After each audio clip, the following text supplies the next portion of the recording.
And we are live. We are live for the third session, day 2. Welcome everybody to this third session. We are glad to have you here. We already have some parents already watching, 5 viewers. Wow. We are a little bit behind time. So our guest speaker is already in the studio. We'll be reading her profile in a moment, and then we bring her in. We have Precious James Ogbonna, who will be speaking on how to help your child develop learning skills. Circle in here.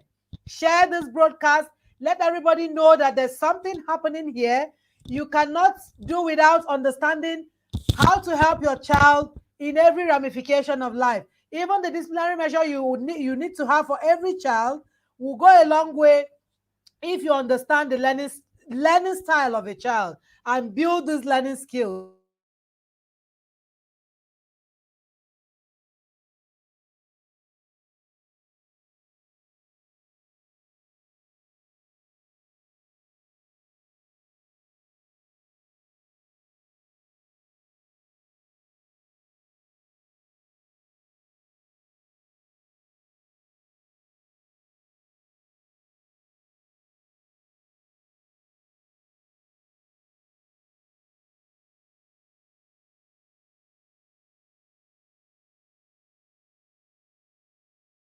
Parents, learners of all ages, master effective and efficient study skill. She's the founder of Parent Up Africa, an online parenting academy where she collaborates with experts to provide resources, knowledge, and skills that enable parents to parent with wisdom and wit. She believes that parenting is a huge responsibility, so she constantly puts out articles, webinars, books, and master classes.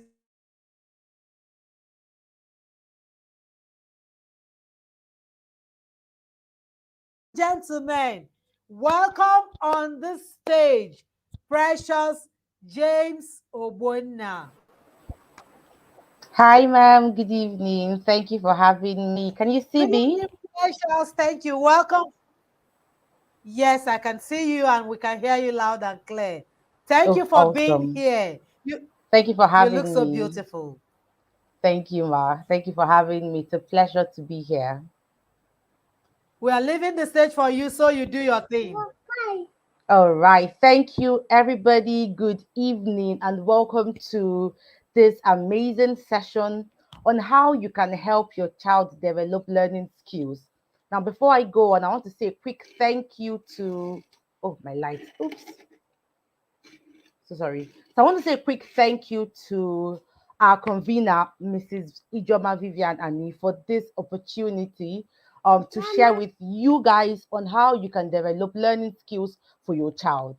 Now, one of my mandates as an educator, so you've heard my profile, I'm an educator.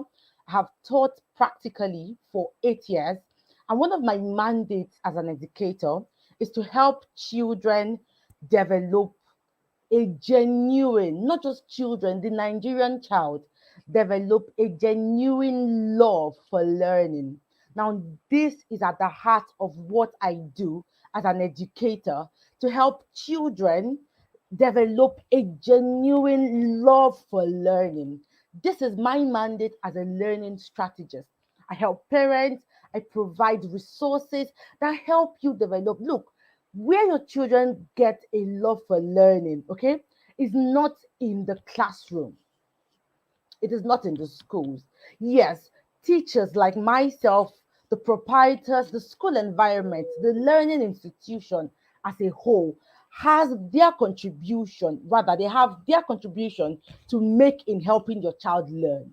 But here is the big deal, the responsibility of helping your child learn, the foundation that would guarantee a lifelong experience of learning lies with you, the parents, not with the school. This is where a concept that I'm very passionate about comes in. It is a concept called parental involvement. Now, if you're in the comment section, I want to hear you say it: parental involvement, parental engagement. Understanding that the learning process is not just for the teachers alone. Okay. Hi, Ibukun. Thank you for being here. Now, it's on you understanding that the learning process is not just for the school alone. Teachers have a role to play. Parents also have an active role to play.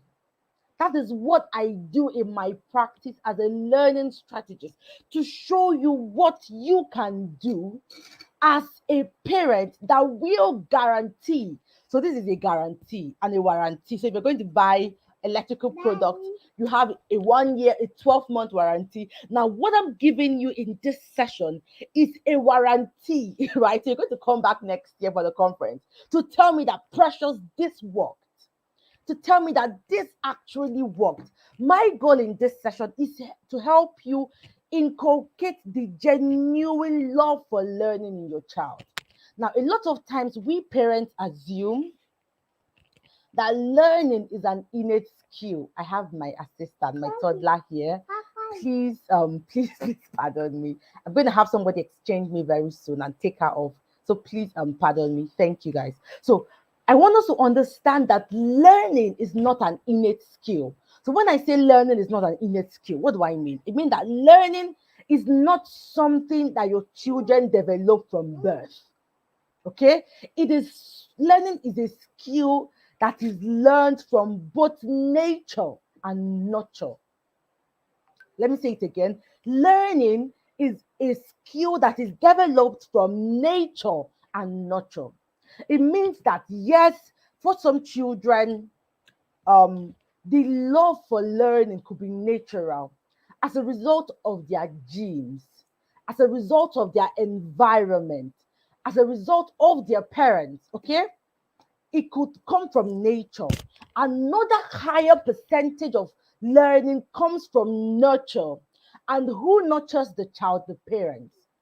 So whatever relationship your child will have with learning has to come from you. I want you to understand it. Whatever relationship your child will learn have with learning, rather, whatever relationship a child will have with learning will have to come from you, the parent. Learning is a skill that has to be honed.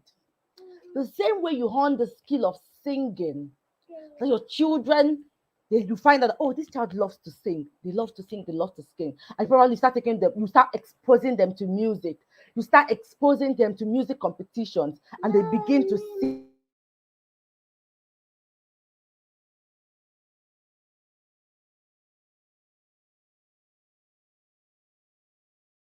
That learning, sorry for that. It is the same thing that happens when you understand that learning is not an innate skill. It is a skill that you have to hone. Just as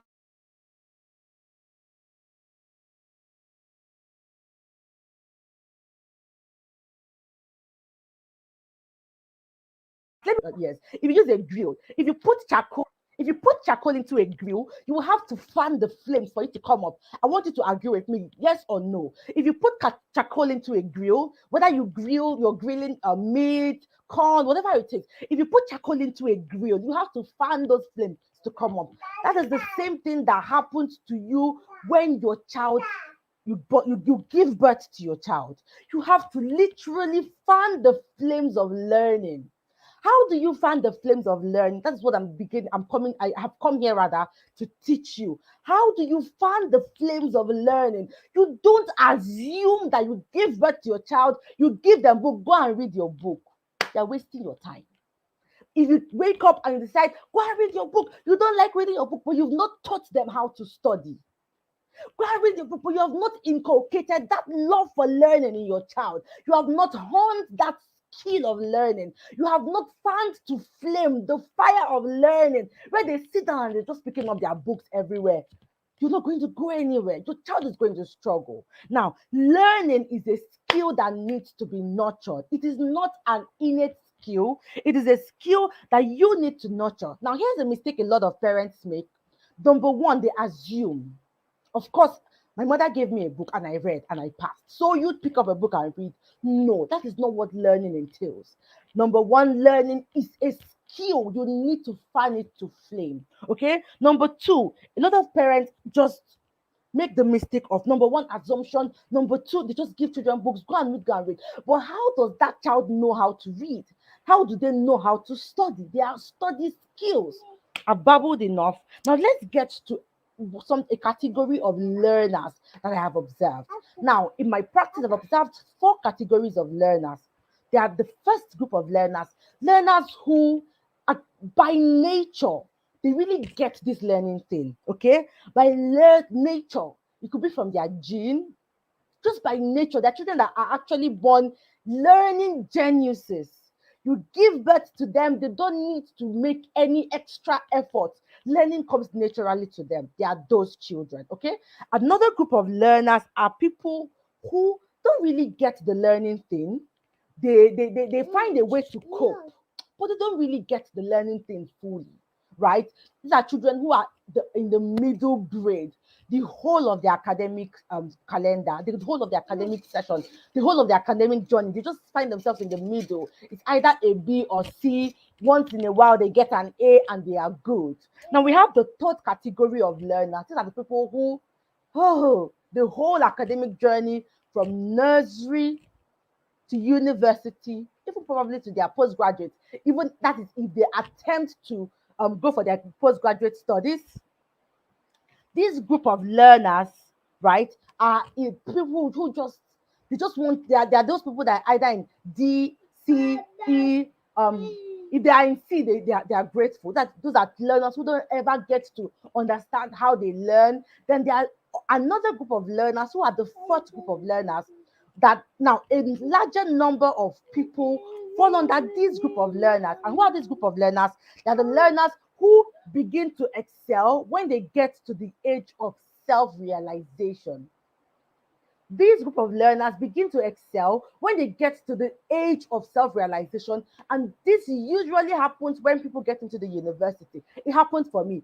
I delayed out the whole of my primary, my secondary education, but once I got to the age of self-realization, where I began to understand who I am, how I learn, my learning styles, my learning personalities, my personality, I began to excel. Now, throughout my secondary school, my primary school, my first year, I was just that C student. But the moment I began to understand my learning style, my learning personality, I went from a third class to a 2-1. My first year, I had about 5 carryovers, one missing script. The rest were C's, just with few A's here and there. But from my second year, the moment I understood my learning style, the moment I began to love learning, the moment I began to understand my learning personality, I went from a third class to a 2-1. Why? What happened? I began to understand how I learned. Okay, so what I did in my from my second year that gave me a 4.3 CGPA despite my carryovers is what I want to share with you, coupled with my experience as an early childhood educator and a learning strategist. So right now I'm going to give you 3 skills. Now these skills are what I will call sure banker. I don't know if you've heard that word, sure banker. Like you can take it to the bank. Next year, I'm giving you a warranty card that if you do these things in the next 1 year, you are going to see a change in your child's education. You're going to see a change in your child's education. So if you've gotten value so far, I want to see your so sorry, guys. I would like to see your response in the comment section. If you've gotten value so far, let me see the fire emojis in the comment section. And I give you these 3 skills that you must begin to inculcate in your kids. And I leave your way. Okay, so I'm waiting for the fire emojis while so I'm waiting for the fire emojis so I get to the skills that you need to develop for your kids. Okay, so the number one skill every parent needs to develop in their children is a genuine love for learning. It is a skill. The ability for your child, the ability your child has to actually pick their books to read, for the ability of your child to be enthusiastic towards learning is a skill. And it is a skill that a lot of times we do not nurture, right? It is a skill that a lot of times parents do not nurture, the love for learning. Now, I want to do an activity. Remember, I want you to please remember an exciting experience in your life. This is an activity. I want you to flash back to an exciting experience that you've had in your life. An exciting experience in your life. Now, this could be your wedding day. This could be the first day you met your spouse. This could be the day you got your degree, the day you won an award. I want you to flash back, okay? I want you to flash back to an exciting experience in your life. Now, close your eyes, flashback now. Have you picked out that one exciting experience in your life? Now, pick that experience. Now, let it be in your mind, let it be in your memory. Now, begin to remember the details. It could be your wedding day. Remember how you were excited. Remember how excited your family was. Remember your bridesmaids. Remember your husband, the clothes he wore. If you're the husband, remember your wife. Remember her makeup. Remember her hair. I bet you that you can remember it to details. Now, if that exciting experience was the day you had your baby, for example, the day I had this young lady disturbing me, right? It was the first day I got to see her. I remember her in the incubator. She came preterm.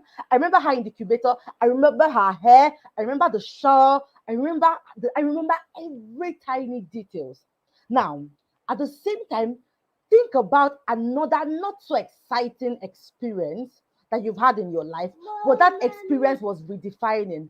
For me, it was the day that I learned that my dad died.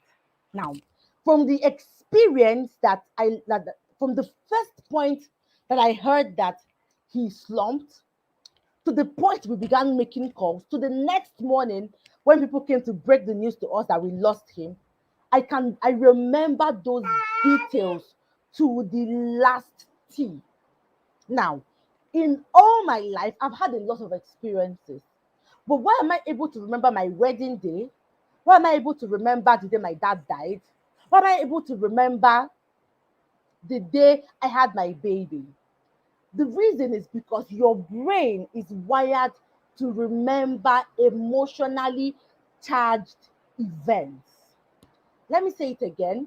Your brain is wired to remember emotionally charged events. So this means that whatever you experience an event that is emotionally charged, this could be your wedding day, the day you had your baby, the day you had a promotion, the day you had your job, your good paying job. I bet you will remember those details to the T. Now, why is this?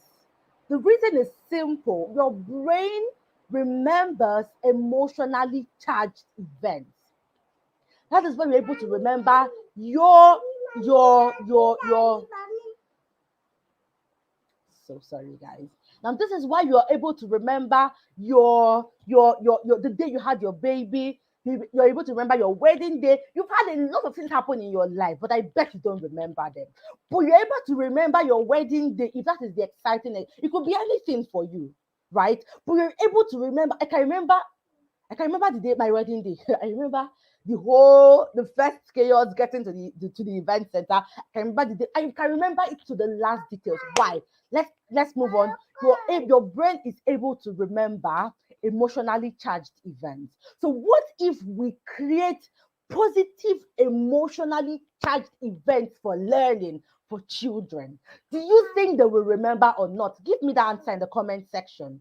If we are able to create emotionally charged events for children, positively emotionally charged events for children, in such a way that they want to be in the classroom, in such a way that they want to pick up their books to read, do you think that children will want to study or not? But the problem we have with learning is that we create no emotions attached to learning. This is the same tactics that marketers use.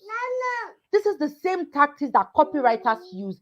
They tap into your emotions. Once a marketer is able to tap into your emotional side, they've gotten you. Now, I learned this during the just concluded TIP conference when Isaac Noja, one of the speakers in the conference, talked about supermarkets using a tactics where you get into the supermarket and they love up on your baby. Subconsciously, you will always go back there. Why?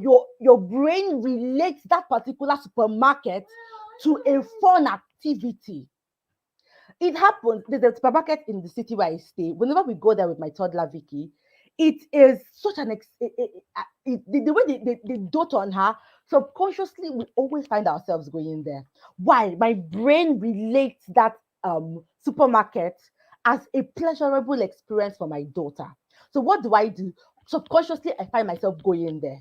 That is the same thing marketers use. They tap into your emotions.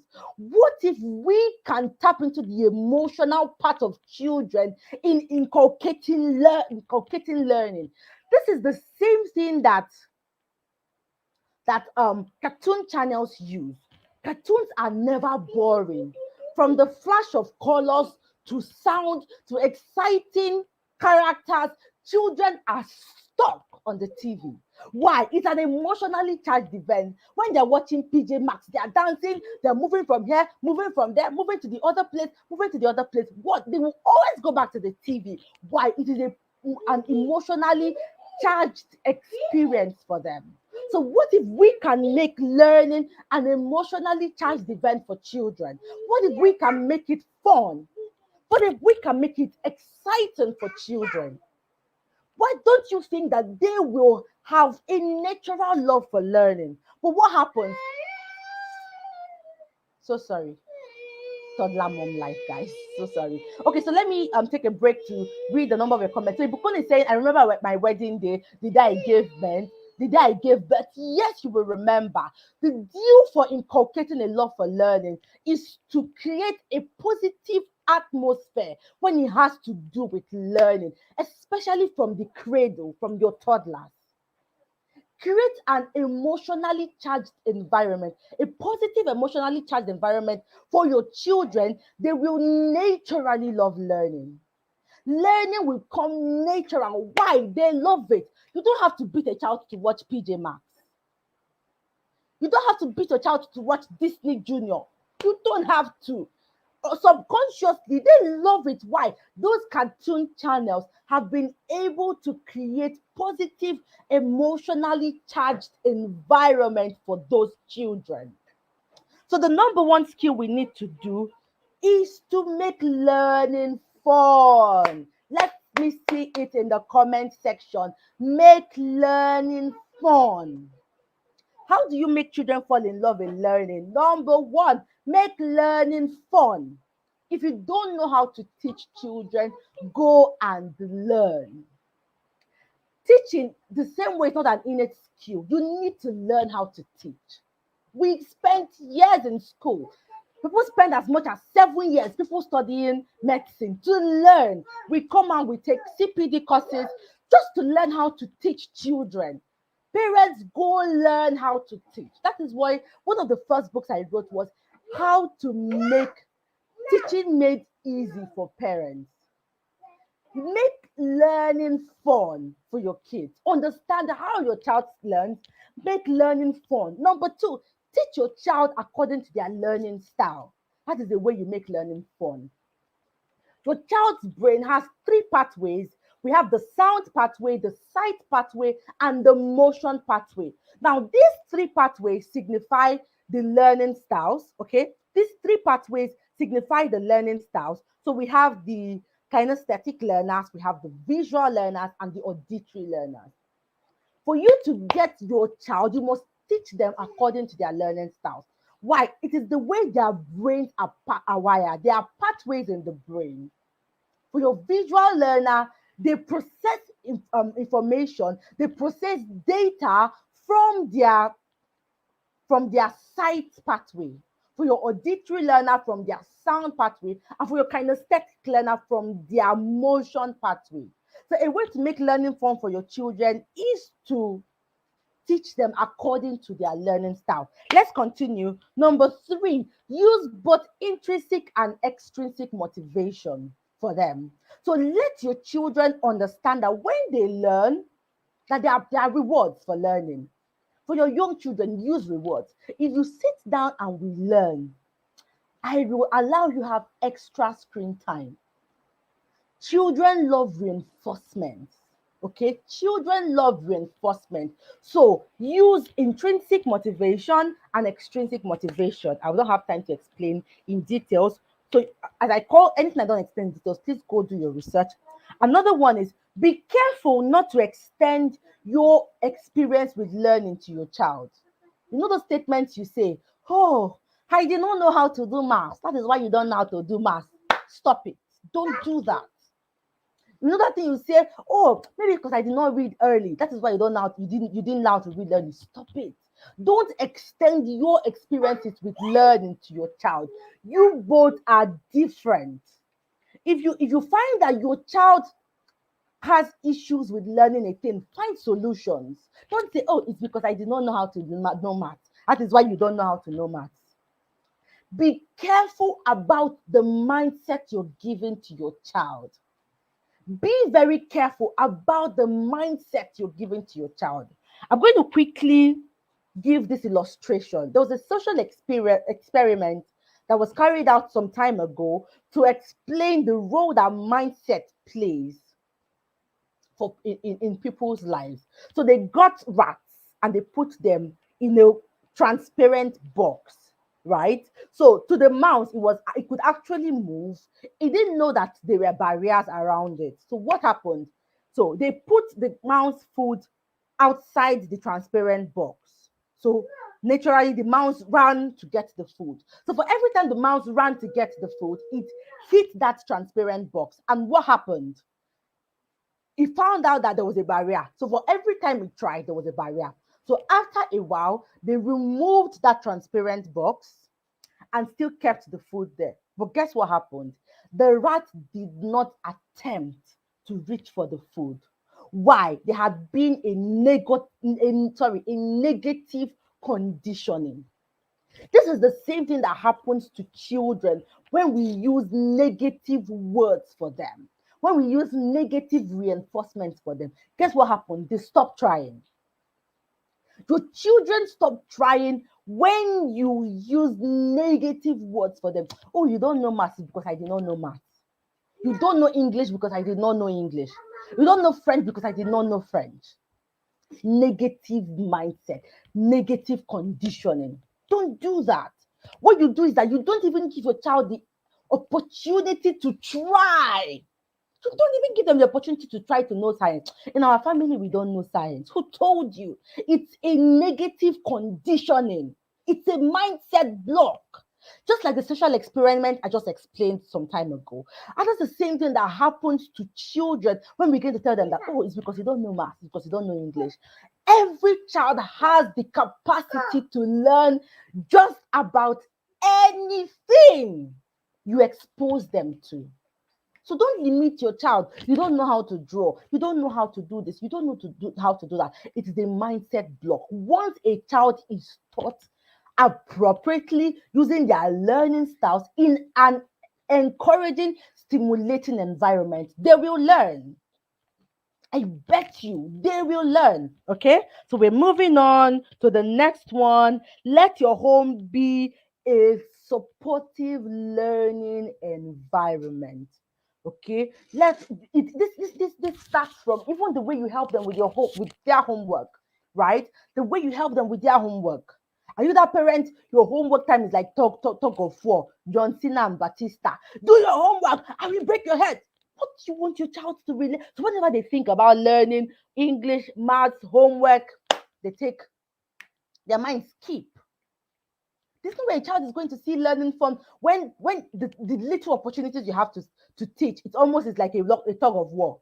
Don't do that. Do this. Do the other one. Come on, I taught you yesterday. Don't do that. Let your home be a supportive environment. Okay. The next point is model. Model. Model. Don't forget that children are imitators rather than initiators. Children are imitators rather than initiators. If your children see that you love learning, they see you reading, they see you researching, it's going to be a natural trait for them as well. So make learning fun for them. At the same time, imitate and model a love for learning. Okay, number two skill we're going to develop now are cognitive skills. So I want to see it in the comment section. If you're getting value, I want you to write cognitive skills in the comment section. Cognitive skills. Now, what are cognitive skills? Cognitive skills are the core skills that your child's brain, that any human's brain needs to process, understand, evaluate, synthesize, analyze information. Let me say it again. Cognitive skills are skills that your child's brain, I'm using a child's brain, that could be anybody's brain, but a child's brain because that is what we're looking at today. Now, cognitive skills are the skills that your child's brain needs to understand, analyze, evaluate, synthesize, remember, retain data. Those are cognitive skills. They are the core skill and they are brain-based skills that your child needs, okay, to understand. Now, these cognitive skills play a major role in the way that your children understand. Okay, if you don't develop your child's cognitive skills, it might be responsible for their low performance in the academics. If for children who teach, I've been entertaining a lot of Q and A's. Sorry, Vicky. Sorry, guys. Sorry. All right, so let's continue, please. So, if you do not develop your child's cognitive skills, it could be responsible for that low result that they're bringing home, their cognitive skills. Remember that your child's cognitive skills is responsible for their ability to understand, retain, remember, analyze, synthesize data and information. It is their cognitive skills that is in charge of this. Now, if your child is finding it difficult to remember, retain information, it's their low development of their cognitive skills could actually be responsible for this. Okay, so if you want your child to succeed, start developing their cognitive skills from the cradle. So the question is, when do I develop cognitive skills? The answer is you start developing your child's cognitive skills from the cradle. That is when you start developing your child's cognitive skills. It is said that a child is born with all the neurons in their brain. Okay? Your child is born with everything, with all the neurons they need to understand. Okay? So you are to start developing their cognitive skills from as early as 4 months. That is the time you begin developing your child's cognitive skills. So if your child is 3 and you've not started doing what I'm going to list in a bit of time, you're really starting late. Okay, so start developing your child's cognitive skills. So I have my note here and I want to explain to you how your child's brain works. So I'm going to be doing a little bit of neuroscience right now just to explain how your child's brain works. I'm going to explain it shortly. We get back to understanding your child's cognitive skills. So your child's brain comes with about 100 billion neurons at birth. Okay? Your child's brain comes with about 100 billion neurons at birth.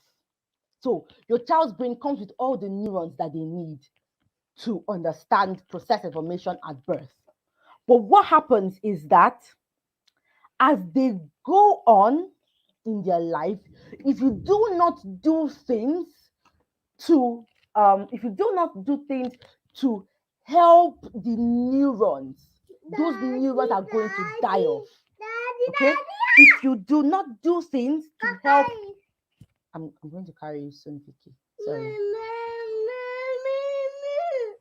Now, if you do not do things to help your child's neurons, that is the 100 billion neurons that they are born with, if you don't help it as early as 4 months, if you don't help those neurons have something we call synaptic connections through developing their cognitive skills and their cognitive development,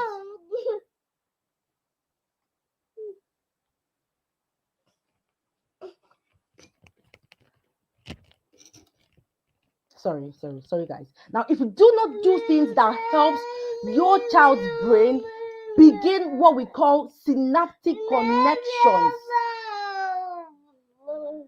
from as early as 4 months, those neurons that they are born with begin to die off.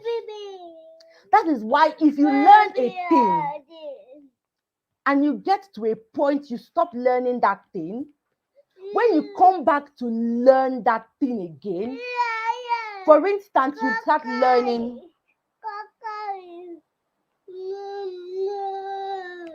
For instance, you start learning a skill, right? For instance, you learn to sing, right? You're an amazing singer. And you get to a point in your life you stop singing. What happens? The synaptic connections for singing in your brain begins to die off. So when you try to start singing again, you will find it difficult.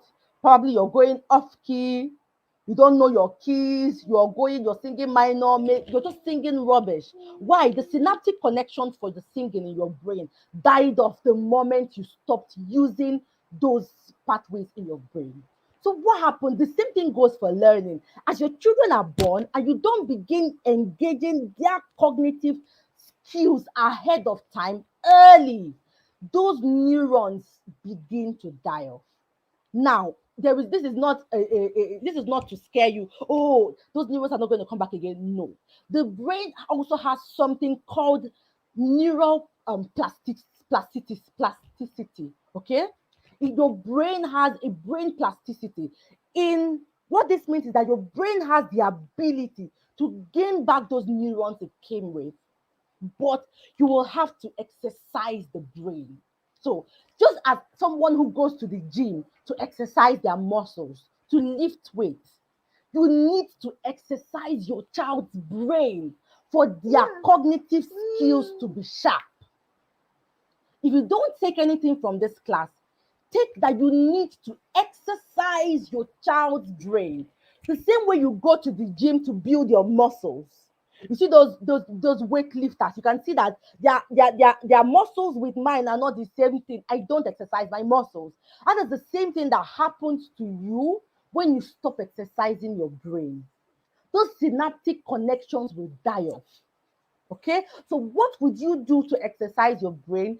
Begin building your children's cognitive skills. So there are about 8 cognitive skills, but I'm just going to list about 4 or 5 for you. The skills that your child needs to learn. Number 1, your child needs long-term memory. Now, what is long-term memory? Long-term memory is that cognitive skill your child needs to remember things they've learned in the past.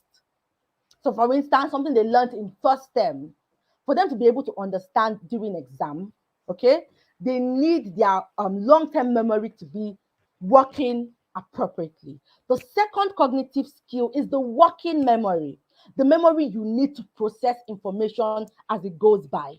Okay. Number 3, your child needs attention, the ability to focus. It's a cognitive skill. Your ability for your child to maintain sustained focus. Okay? The ability for your child to maintain sustained focus. We also have processing speed. The ability for your child to understand at the go. There are children that you find that you teach, they are able to understand immediately. There are other children who take a bit of time to understand. It just means that their processing speed is lower than the processing speed of the other group of learners who are able to understand quickly. Okay, now these are there are about eight cognitive skills, but I'm just going to list these five for you: working memory, long-term memory, attention, sustained attention, and focus. Attention, the same thing goes with concentration. We have processing speed. Okay, now these learn logic and reasoning. Logic and reasoning. These are the five cognitive skills I'm going to list for you now. Now, this is where this lecture now gets interesting. How do we develop our children's cognitive skills? I'm already seeing Clementina ask that question. How can I improve the cognitives of older children? I'm going to list them now. Number one, reduce screen time. I want us to see it in the comment section. Reduce screen time. Reduce screen time. Reduce the amount of time your children are on the screen. Excess screen time affects your children's cognitive development. Why? Because when children watch things, especially when it doesn't have to do with learning, when they are watching cartoons, movies, those things that they watch, their brain is actually not working actively as it would if they were reading, as it would if they were playing. Amazing. So the number one way to develop your child, sorry, Vicky. So the number one way for you to develop your child's cognitive skill is to reduce screen time. Search online. There are limited amounts of screen time that every child needs. If you have children between the ages of 0 to 18 months, they have no business in the screen. Go and play. They should go and play. Your child, according to APA, American Pediatric Association, children between the ages of 0 to 18 months have no business in the screen. They have no business watching television. What I did for my toddler when she was between the 0 to 18 months, those rhymes that you play, those Coco Melon, is an app called Boom Player. If you have, I know a lot of time parents play, what is it called, cartoons for their children. Those rhymes that you always play, go online, download the Boom Player app. You have playlists for children's rhymes. Play, let you hear it. Baby shark, do do do do do do. They should hear it. They have no business watching those things.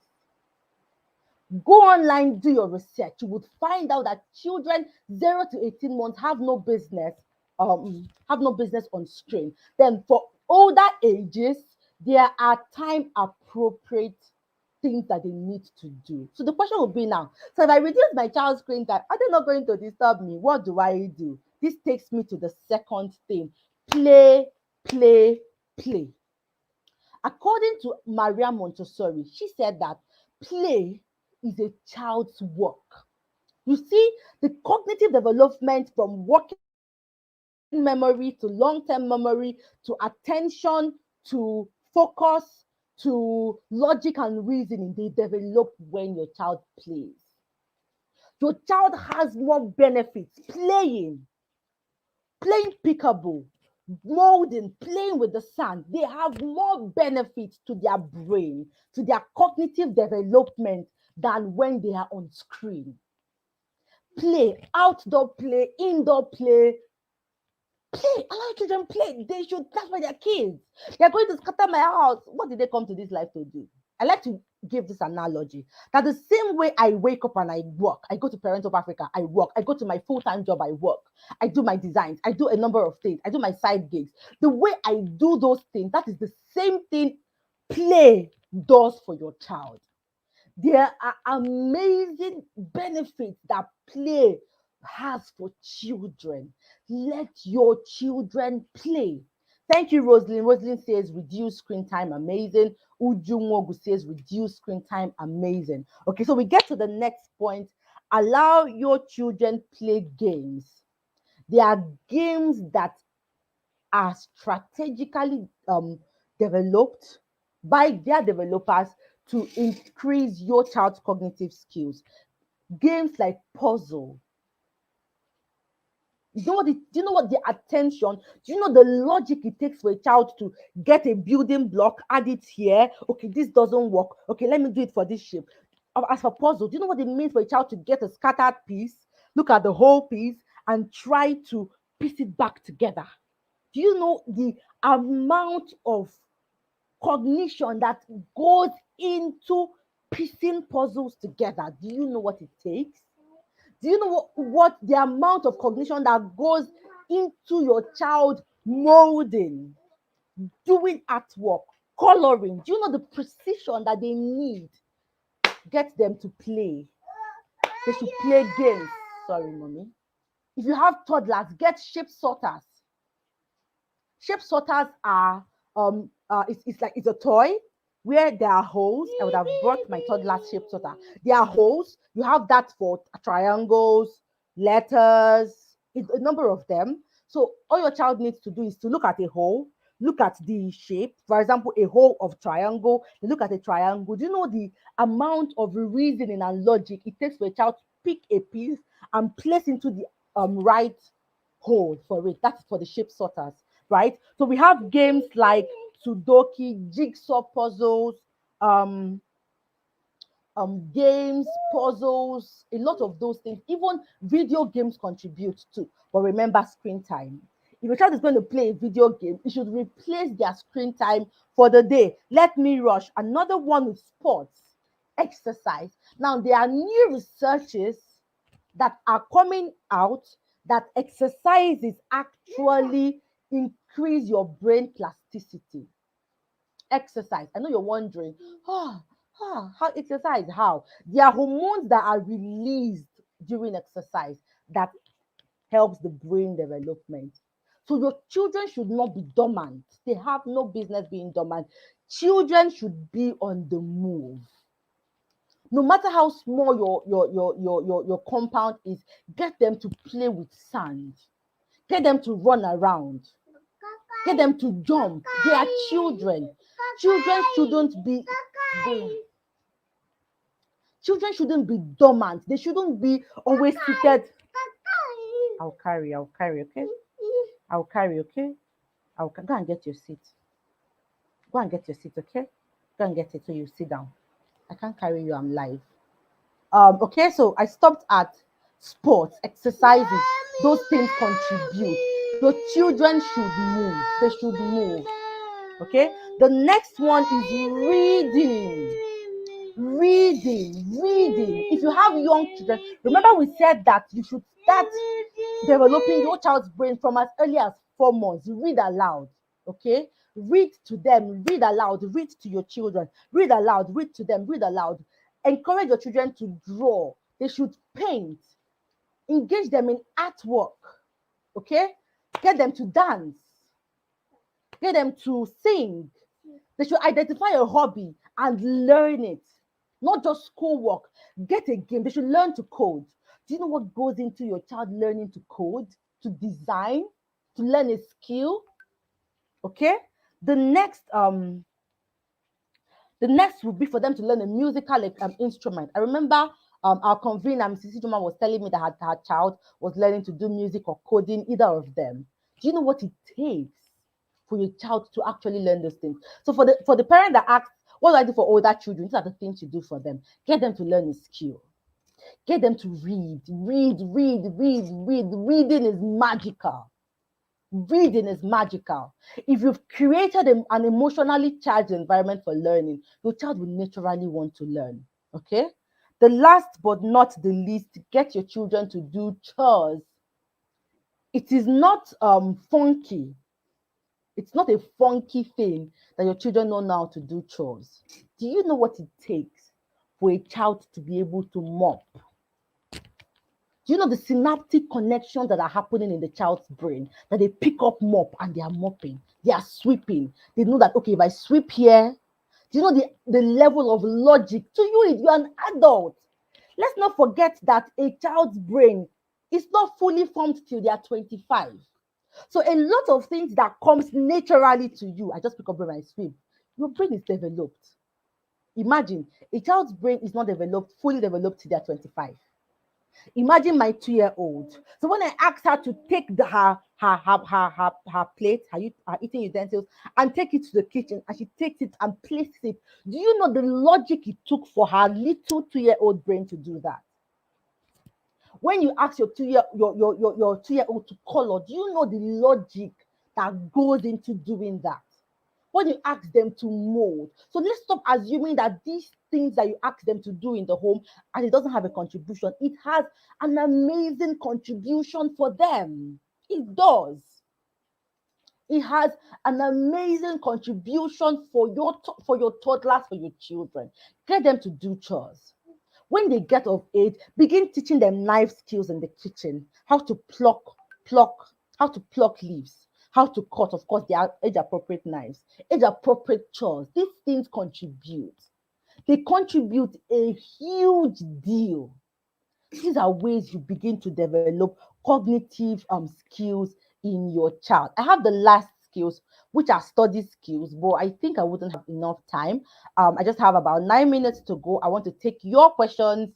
Mrs. Ijoma, please come back on screen. I want to take our questions. So I use the next 9 minutes to take your questions. Okay. Thank you so much. I love your engagement. It was exciting. Thank you, everybody.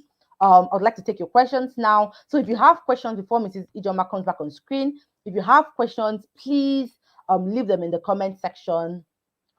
So I'll take your time. Any questions? I'm an educator. So one thing I hope to do for you is to answer any education related question beyond what I just talked about. So if you have questions, how do I develop cognitive skills, learning skills? I'm here for the next 9 minutes. If Mrs. Ijoma gives us a little bit of grace to to entertain the questions, I'll be willing to do that. Okay, but for now, I'd like to take your questions. For Clementina, who asked, okay, so for Clementina, who asked, how can I develop cognitive skills for my toddlers? Get them to, for your older children, get them to read, get them to learn a hobby. Okay, get your 9-year-old to learn a hobby, expose them to skills, baking, coding, singing, get them to play games like chess, games like Sudoku, jigsaw puzzles, more complicated puzzles. Those things contribute a lot. Get them to read. Reading is magical. Reading is magical. Get them to read as much as possible. Okay, so I'm really done with my session. I'd like to take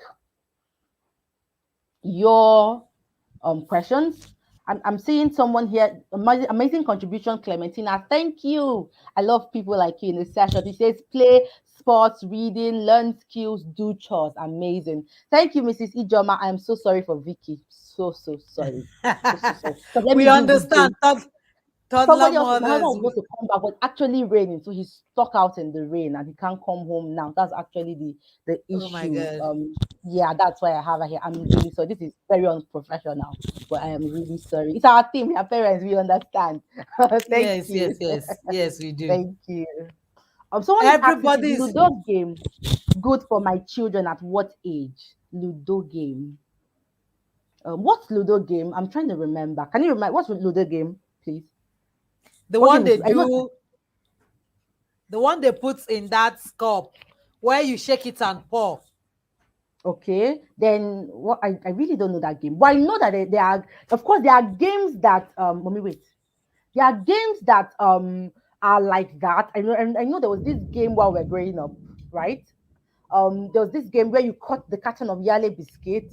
Then there was that Yeah, cube you could construct and shake it and throw. Then yes, those yeah. games are good. If that's what you mean by Ludo game, yes, of course. Any game, really, any game, once it's age appropriate is good. They are using their cognition to do it. To you, an adult, like I said, your brain doesn't develop till 25. Till 25. Yes, dice, a game with dice. Yes, that's that game. Okay, that's what it's called, Ludo game. Yes, yes, yes. They are good. Like I said, once those games are age appropriate, you're good. Yes. All right. So I'm here with you, Ma.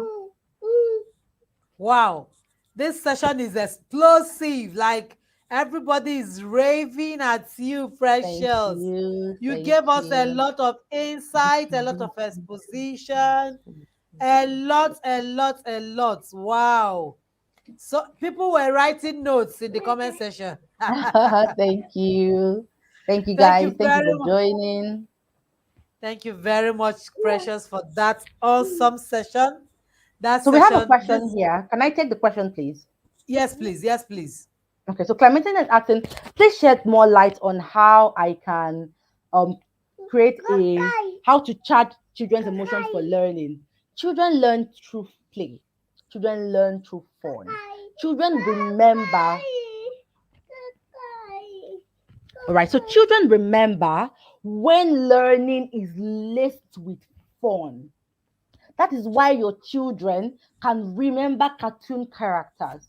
That's why when they see a cartoon character, for instance, a Leon of Avalon, that's why when they see a Leon of Avalon, they see it in a school bag. They can say, this is a Leon of Avalon. That is amongst the millions of cartoons they watch. That is why when they see Ben 10, they remember. When they see it, oh, mommy, see Ben 10 bag. Why should they remember Ben 10 bag? Why? Why? They learned those things in an emotionally charged environment filled with fun. Let your learning be fantastic. It should be fun for them. Especially when you have young children. In education, we have something called learning through play, playway method. The way I teach my toddler, she's homeschooling. The way I teach her, we play. You can. My husband was like, do you guys? She comes back and she says things to him, and he's asking, when did you guys learn this thing? And my response is, we do not learn by we sit down, Victory, sit down. We're going to learn. No, we do it fun. Use learning aids. Dance and learn. Learn in very unsuspecting moments. So we teach parts of bodies when she's having her bath. Okay? That is for my young children, even for your older children too. Get them involved. Understand their learning style. Because if you don't understand the child's learning style, it's like speaking Spanish. I'm carrying already, Vicky. It's like speaking Spanish to somebody that understands only the Igbo dialect. So understand their learning style. Make it fun. Teach to through play. Get teaching, learning materials, teaching aids. Don't teach abstractly. Now, I'd have explained this better when if I was talking about study skills. But Mrs. Ijoma, I'll be glad to come back to teach study skills, learning style specific study skills for parents. Whenever you would love to have me. So I probably when I get back, I'm going to provide as much strategies as possible. So I hope I've been able to answer that question. How to set up the environment, make it fun, play, play, play, play, play. There's another So Clement, question down here. yeah. Now that's actually study skills. Okay. Now they are learning style specific study skills, but we really do not have time. But let me just give you some study skills. Number one, if you have an auditory learner, that is, if you're able to identify your child's auditory learner, teach them to study through mnemonics. Now, let me give you an example of mnemonics. Mnemonics are acronyms that you use to understand a concept. For example, in JSS1, I was in JSS1 18 years ago, 2003. We learned about the concept of the characteristics of living things, Mr. Niger D. Right? Now, 18 years later, I am no longer a science student, but I can remember Mr. Niger D. Why? Because of the use of mnemonics. So teach your children, especially auditory learners and older learners, to use mnemonics. So, for example, if they were to classify something, they can easily get the first letter of each of those um, classifications. For example, Mr. Naijadi, movement, respiration, nutrition, excretion, irritability, reproduction, all of that. You just pick the first letters and get something funky with it. Whenever they get back to the exam hall, they will always be able to remember. Okay. Another thing you can do for the same use of mnemonics. I studied education. When we learned curriculum implementation, we learned about the domains of education, right? I'm a teacher. I use a lot of examples. I just want you to understand conceptually what I'm saying. Okay, so we learned about the domains of education: affective domain, cognitive domain, and psychomotor. Now, in the cognitive domain is further broken down into another category. Now, what we I learned it as KCLASSE. Those are the way we further break down. Now, years after my university education, I still remember able to remember knowledge, analysis, synthesizes, evaluation. Why? Because of the use of mnemonics. So for your auditory learners, teach them to use mnemonics. For your visual learners, teach them to create visual materials. So visual learners learn visually. So they should learn to write. Everything that they are learning, they should write it down. They should create mind maps. If they're learning to a concept, they should be able to map it from, if they're learning to define something, for example, they're learning to define expression, they should be able to draw this concept, how it links to this, how it's actually a number of things, right? So for your visual learners, teach them to use their flashcards. They should create flashcards for themselves. For your kinesthetic learners, they should learn on the move. Kinesthetic learners will use the Pomodoro principle a lot. Now, what the Pomodoro principle is, it encourages people to do a thing for 25 minutes, take a 5 minutes break, and come back.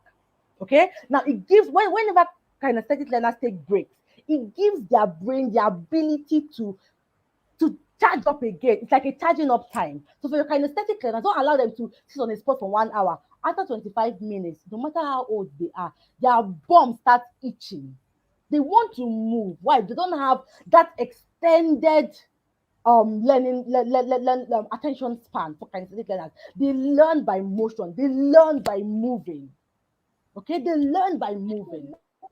So for your kinesthetic learners, encourage them to use the Pomodoro principle: 25 minutes in, 5 to 10 minutes out, 25 minutes in, 5 to 10 minutes out. And of course, they should learn in weird spots. If they want to put their head on the ground, put their leg on top and learn, they should do it.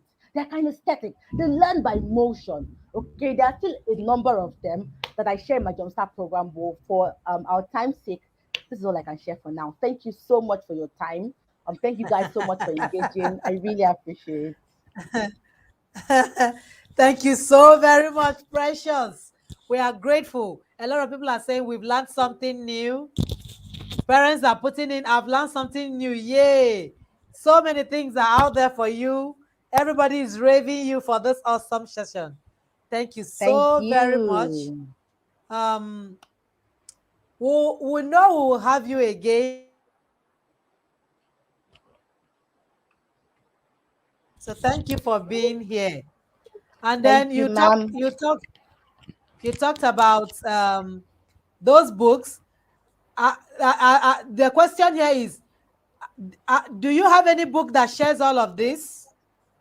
I have a program that does this. I don't have a book. The book I have on learning, just teaching made easy. It's just a 40 something page ebook that shows you how to teach your child. Well, I have a Jumpstart program. It's called Jumpstart Your Child's Academic Success. What we do is we break down these skills. So we've broken down for the people in the jump. I have one of them. Bukun is part of the Jumpstart program. We've been able to break down the learning styles. Then we've broken down the study skills according to the learning styles. The next thing we're going to do now is to break down cognitive skills, and it's actually a lot in the Jumpstart program. Yes, ma'am. So So that's just what we someone, have. okay, you share that with us later. Some Yes, people that's are saying fine. we want to connect with Precious on social media. Oh, thank you so much. So my Instagram handle is at parentup.ng. That's my Instagram handle, and I have a group on Facebook, a community. It's called Parent of Africa. Just search any of them. Parent of Africa, parentup.ng on Instagram. Then my name Okay. on Facebook is Precious James Ogbonna. Thank you so much, Mrs. Ijoma, for your time. I really appreciate. God bless you. Thank you very much. We are grateful. We'll have you again and again. You're not a visitor in the proactive parents community, At so all, that it has we been. know we are going to have you over and over Thank again. Thank you for you. being here. Thank you Thank so you, very ma'am. much. We'll share all of your details later in the community and in Oh, our that's fine. groups so that they can get in touch with you on the program that will help them get this expository knowledge more and more. Thank you very much for being here. Thank you so much. Have a good night, rest, guys. Thank you for your time. God bless you. So, guys, we have come to the end of today's session. A lot of parents are excited in the session already. 2 days, we are just 2 days gone. We have more 4 days, more 3 days ahead. So make sure you get everybody in your circle to be here tomorrow. You don't want to miss any of these sessions.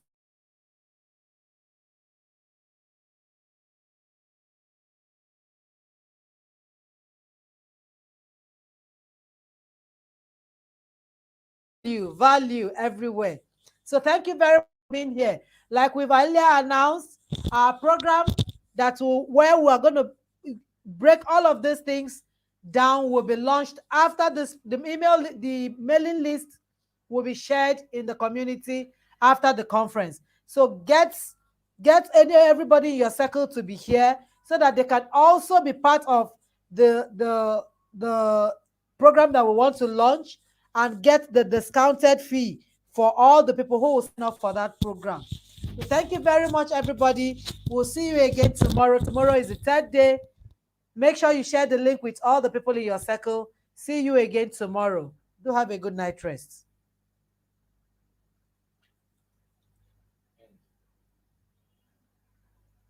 And broadcast.